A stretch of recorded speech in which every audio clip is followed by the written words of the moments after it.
Hey guys, Lawrence here. It's been ages since I did a video, but yesterday I picked up a new bike, a type of bike that I've wanted to have for, well, ever since I knew what mountain bikes were and before I knew what downhill mountain bikes were. So through some really fun tax exemptions and bike promotion schemes here in Belgium, I was able to get this bike on a company lease, aka more or less tax-free. And so over a 3-year period, this bike will cost me 2,500 euros, including service, which is amazing because the retail is 4,400. This, for those who didn't know already, is the Scott Gambler, and this is the 920, which comes in this amazing aluminium with just some clear coat on top of it, which just looks, oh, it looks so good. It looks even better in real life than it does on camera, I can promise you. And you can often find me here at Bois de Rêve. So if you want to see for yourself, just come over or send me a message. Maybe we can ride together, do that sort of stuff. That was actually the original intention behind this YouTube channel. Now, obviously, I'm going to head out here on the trails, but now that we still have some lights here, I wanted to show you guys the bike first because I couldn't really find a lot of content on this bike. So obviously the 920, basically any Gambler that isn't the tuned model, I think is aluminium, front and rear, and linkage as well. Again, aluminium looks stunning because there's no paint on it, and I really love how the logos are like, I don't know, just sketched on there. It looks super good. The fork is of course a Fox 40 29er because it's a 29er. So you get Assegai, both front and rear, downhill casing, just good tires. Although they're the yellow sidewall thing, the white ones, and I don't really know the difference between the yellow logos and the white logos. But I think the yellow logos are actually slightly higher quality, although these tires do feel basically the same sort of compound as I have on my Minions. So they should be good.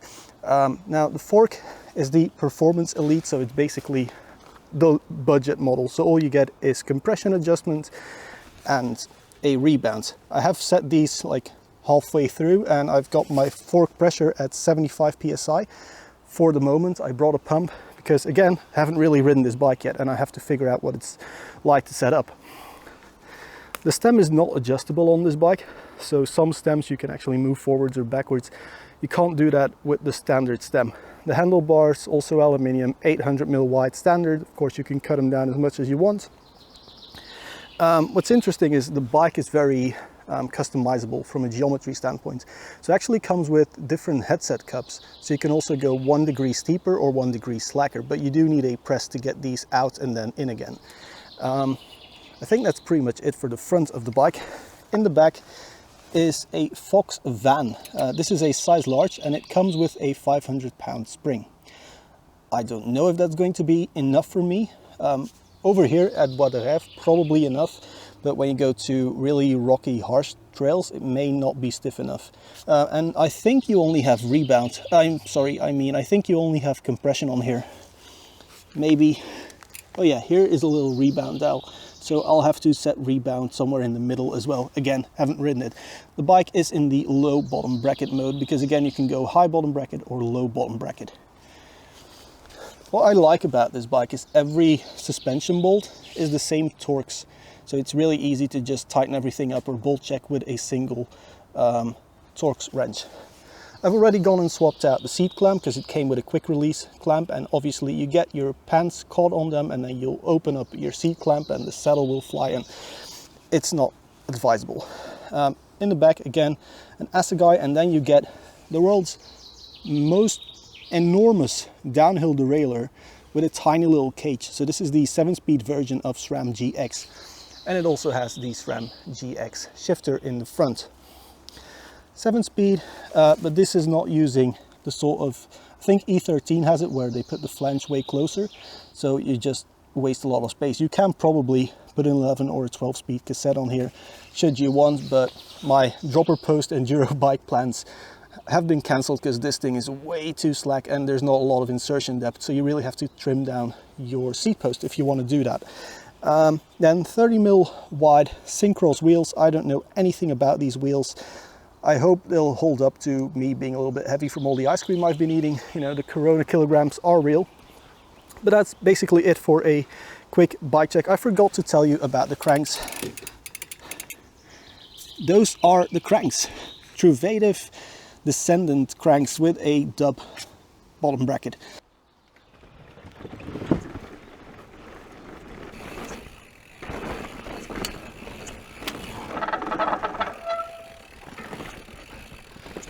Whew. Okay, so first impressions, my tire pressures are way too high. Way too high. I'm bouncing off of every route here. Bike feels really good already though.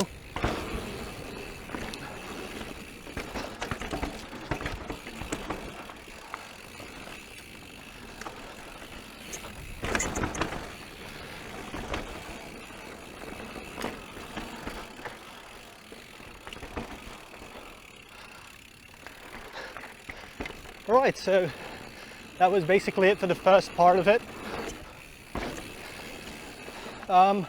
Yeah, first impressions, the bike is very well balanced.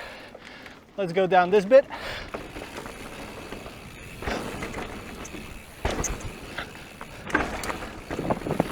Oh, bit of mud. Right. So, first impressions, really good. Front to rear balance is quite good on this size large for me, and I'm 1.84 m last time I checked. Suspension seems to be pretty good already, but rear tire pressure is way too hard because I forgot that yesterday. I converted these to tubeless and I have not yet left the pressure out, so there's about 3.5 bars of pressure in here, minus whatever leaked. Alright, so I let some air out of the tires and I slowed down the rebound in the rear by 1 click. Let's do the Rudy Trail here, see how it goes. Should be fun.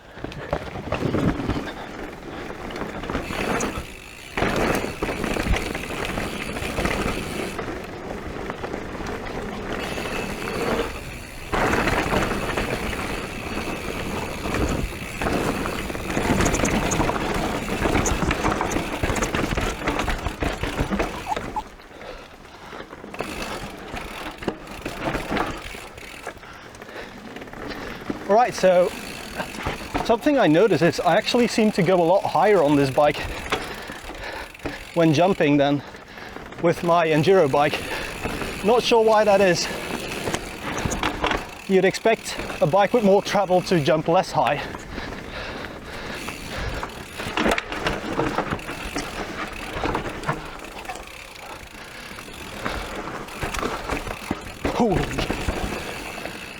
Alright, so that went all right, didn't it?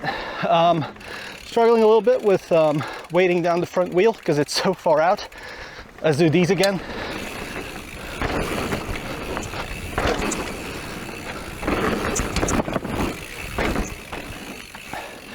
Yeah, not too bad. I actually think this setup is like 90% of the way there just by following guidelines. Alright, third trail of the day. This one's going to be slightly faster, a bit flowier, not very steep. Yeah, should be fun, like mountain biking usually is.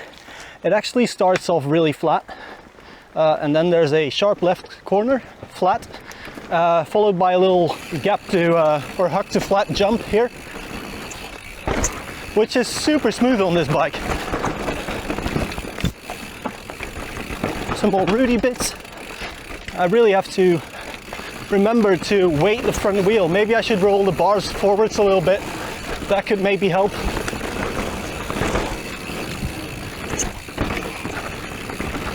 Because I'm riding like a total squid right now, especially because I'm trying to talk at the same time. Keep the high line. Oh, I love / hate off-camber stuff, that's for sure. All right.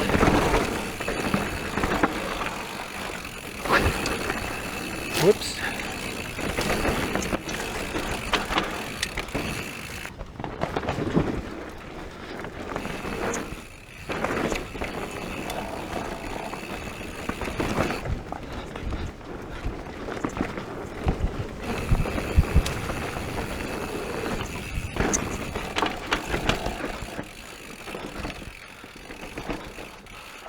Okay, let's not take the Strava line here, because I actually have some sort of self-respect left.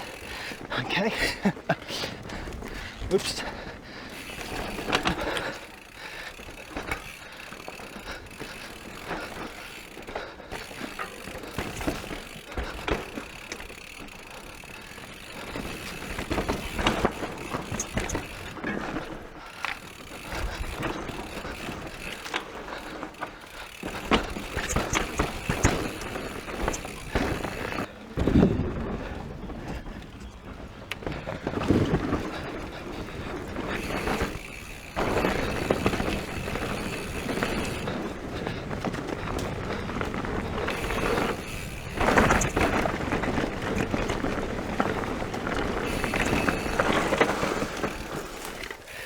I completely missed my turn.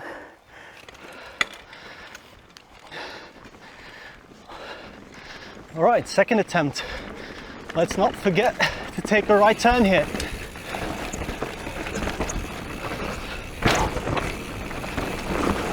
That was a pretty loud bang.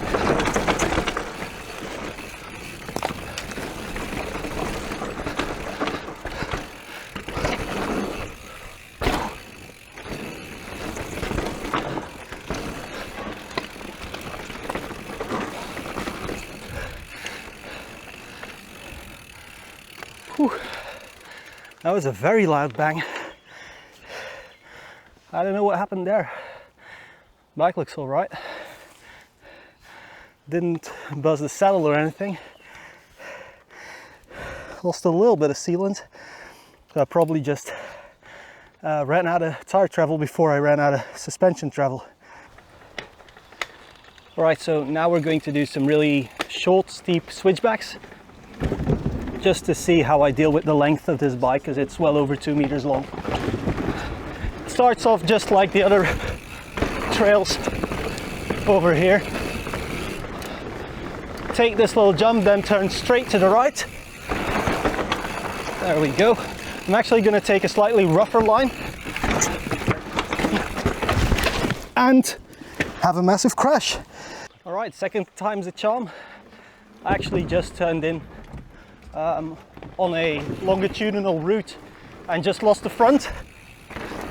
So we'll learn from that mistake, not repeat it, because that would be stupid. And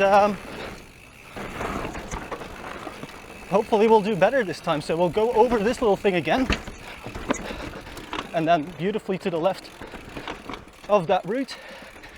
And now we should probably focus a little bit instead of talk, because there's more routes.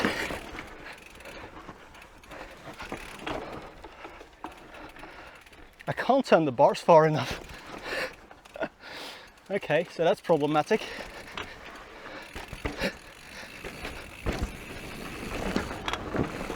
Okay, so second time went a lot better, given that I didn't crash, but yeah, the switchbacks are too steep for someone with my skill, so we'll do some other trails.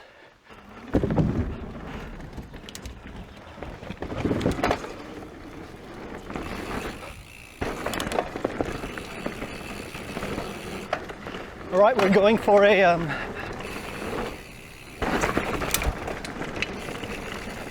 a slightly flatter one. So I'm gonna leave the drop. Apparently there's horseshit in a bike park, whatever. We're gonna take, it's also switchbacks, but they're not very steep, kind of flowy, very rooty, dusty, and yeah, I'm really hanging off of the back of the bike, which I shouldn't do. I got to focus on weighting the front, and from here off of the brakes.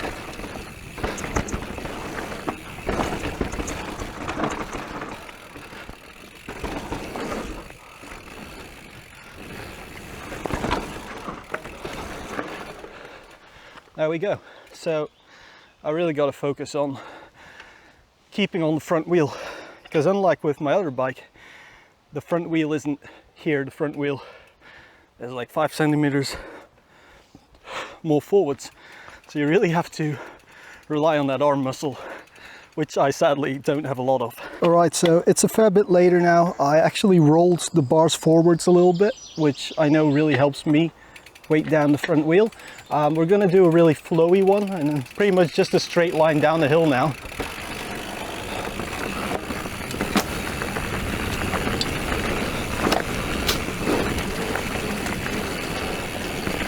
First part is pretty boring, unless if you're on a really lightweight like cross-country bike. Now you can just fly through here.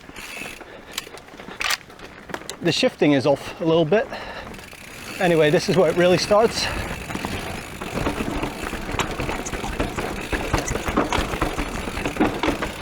It's so rooty.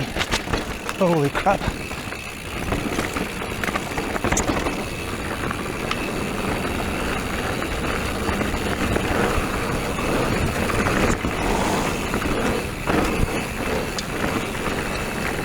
I think I need more pressure in the rear tire because it's moving around too much.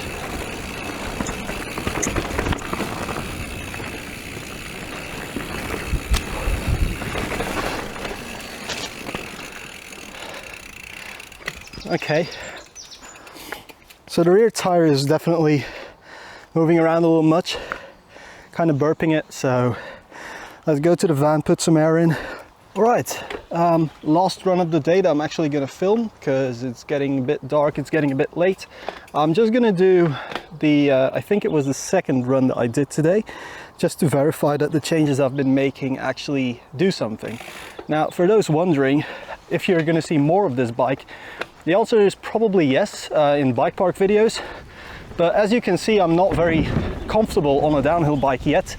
And this is also the first day that I've ever ridden a downhill bike. So I'm not going to claim to be an expert and actually review this thing because I don't know what I'm talking about.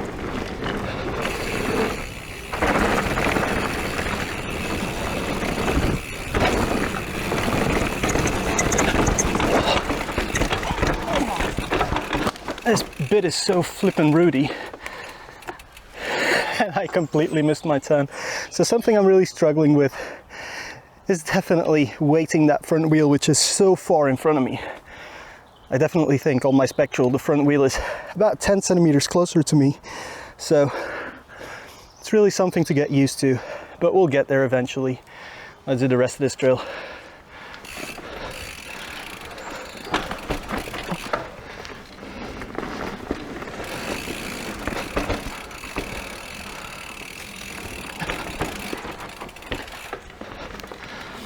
Yeah, that corner was pretty slow. Again, just lack of confidence, lack of strength, and just not being used to a bike like this. I'm gonna take the low line here, which was a really bad idea. But anyway, as I said, you'll see more of this bike, just not as in a review, because I'm not qualified to review a downhill bike at all. Even super enduro sort of stuff, I'm kind of not really qualified for. But guys, if you like this video, give it a thumbs up, subscribe for more reviews of slightly less capable bikes for a less capable rider. And I'll see you guys in the next one. Thank you very much for watching.